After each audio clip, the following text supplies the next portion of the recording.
Somewhere in the Caribbean, there is an island with fewer than 70,000 people. No major industry, no natural resources worth mentioning.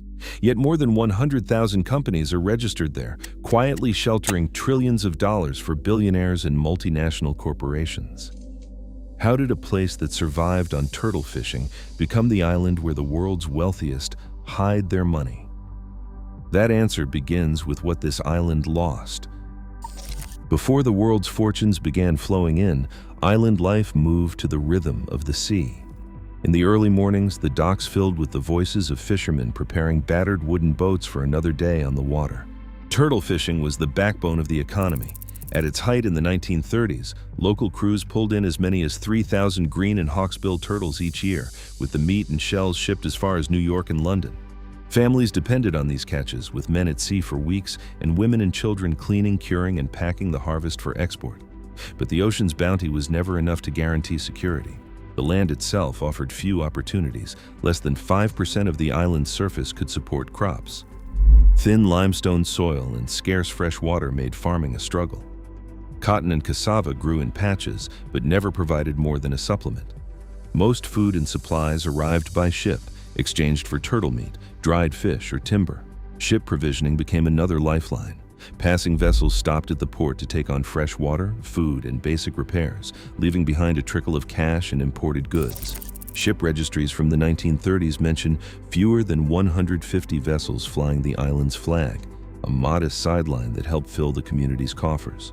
Life was marked by close-knit families, shared hardship, and a constant search for new ways to make ends meet. An elder recalls how people gathered at the market, trading news and salted fish, watching for the next ship on the horizon. With each passing year, the limits of the island's resources became more apparent. The government's income, drawn from customs duties, turtle licenses, and small taxes on imports, barely covered basic services. As turtle catches dwindled and the world changed, a quiet urgency set in. Something new would be needed to keep the island afloat. A new chapter began in 1966, when lawmakers gathered to draft what would become the island's most consequential statute, the Companies Law. The text was brief, but its implications were sweeping. For the first time, anyone could set up a company with no minimum capital, no requirement for local business activity, and a single shareholder or director. The register of members was kept out of public view. The law's architects, including senior partners from the island's now famous law firms, understood exactly what they were building: a legal shell that could hold assets, sign contracts, and move money anywhere in the world, all without triggering local taxes or scrutiny. As one offshore law partner later recalled, "We wanted a system where the paperwork did the heavy lifting, not the physical presence." The 1976 Confidential Relationships Preservation Law added another layer, making it a criminal offense to reveal confidential client information without a court order. Bankers, lawyers, and accountants now faced prison time or heavy fines if they disclosed the names behind a company or trust. By the early 1990s, the mutual funds law gave hedge funds and investment vehicles a fast, low-cost way to register, requiring only annual audited accounts and a modest filing fee. There was no need for large sums of capital or detailed financial disclosures. In 1999, the government put the finishing touch on its offshore playbook, amending the law to explicitly guarantee zero tax on foreign source income, gains, or dividends. Even as global pressure mounted, the 2004 anti-money laundering reforms kept the core secrecy rules in place, balancing new due diligence checks with the promise that beneficial owners would remain hidden unless a local court said otherwise. Within a generation, the island's legal code had shifted from regulating small trade to engineering a system built for paper wealth, entities that could exist entirely on file, protected by confidentiality and invisible to outside eyes. These statutes and the institutions created to enforce them would soon draw the attention of the world's financial elite. A law partner sits at a polished desk, hands folded, ready to explain why the world's richest clients keep choosing this island. The reasons, he says, are not just about secrecy or zero tax. It is about the tools, a legal toolkit designed to move money quietly, efficiently, and with as little friction as possible. He starts with the basics. Setting up a Cayman holding company takes only a few days. There is no requirement for local employees, no need for a physical office, and just one shareholder is enough. The company's register of owners stays locked away from public view. This company can then own shares in other companies, collect royalties, or hold intellectual property without ever triggering a local tax bill. But the real magic is in the layering. Picture a chain. At the top is a Cayman holding company. Beneath it is a trust or an exempted limited partnership, or ELP, each layer adding a new distance between the money and its true owner.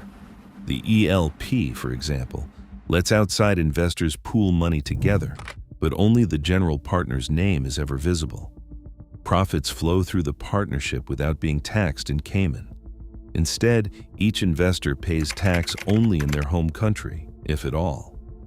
The law partner sketches out a typical path. Imagine a European tech company transferring its patents to a Cayman subsidiary for a nominal fee. That subsidiary licenses the patents to operating companies in other countries, collecting royalty payments. These royalties accumulate in Cayman, untouched by local taxes or withholding.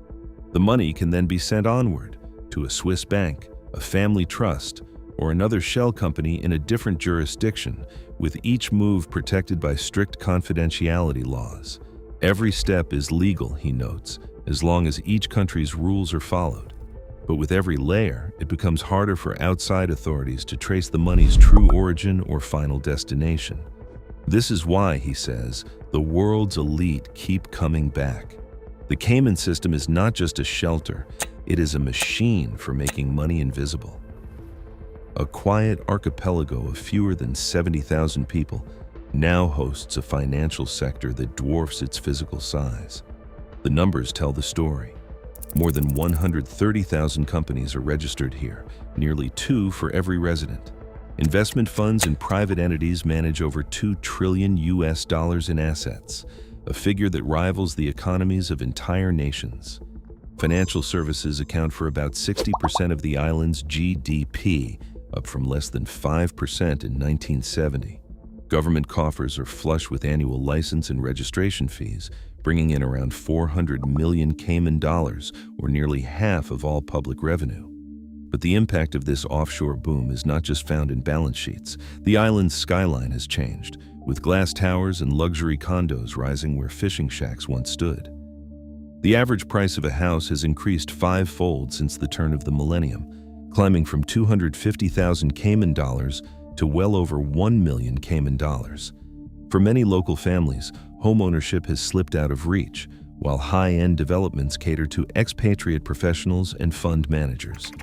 A senior regulator asked about the scale of change puts it plainly: we are a global financial center, but we are still a small island. The money that flows through here is astronomical compared to what stays. The promise of prosperity is real. Public schools, hospitals, and roads have all benefited from offshore revenue. Yet the benefits are uneven. While some Caymanians have found opportunity in banking, law, and fund administration, others face rising costs and a widening gap between rich and poor. The financial sector's success has brought new jobs and higher incomes for a select few, but it has also fueled inequality and reshaped the fabric of island life, leaving some to question who truly profits from the fortunes hidden offshore. The wall of secrecy began to crack in 2017 when a global team of journalists published the Paradise Papers. Their investigation sifted through millions of leaked files from offshore law firms, revealing how major corporations and wealthy individuals used the island's legal structures to quietly move billions beyond the reach of tax authorities. One investigative reporter described it this way: "The laws here are not an accident. They are built to keep names and money hidden, even from governments trying to follow the trail." The numbers behind the headlines are staggering. Independent studies estimate that tax havens like this cost governments between $200 and $260 billion each year in lost corporate tax revenue. Prosecutors have pointed to cases where offshore shell companies, registered in a matter of days, helped funnel profits from household name multinationals into accounts shielded by strict confidentiality laws. These leaks did not just expose individual schemes, they forced a global reckoning with the true cost of financial secrecy. Pressure from outside regulators has reshaped the island's financial system in recent years. The OECD, Common Reporting Standard, introduced in 2017, requires banks to share account holder information with tax authorities in dozens of countries. Multinational tax rules, known as BEPS, short for base erosion and profit shifting, target profit shifting strategies that once thrived in the shadows. The EU has kept a close watch, placing the island on its list of non-cooperative jurisdictions and demanding concrete reforms. In response, the government launched a central register of beneficial owners in 2022. Every company, partnership, and trust must now disclose who ultimately controls it, with data verified by local service providers. The register is not public, but tax authorities in the EU and in the OECD can request information through secure channels. These steps led the EU to remove the island from its blacklist, but the debate continues. Some warn that stricter disclosure could drive business elsewhere, while others argue transparency is overdue. For now, the island walks a fine line, complying with global standards while protecting its core financial sector. Today, more than $3 trillion quietly moves through these offshore channels each year, untaxed, unseen, and often untraceable. As global scrutiny rises, the financial world faces a choice: defend secrecy or embrace transparency. The way we answer will shape who truly pays and who gets to hide. Share your thoughts below.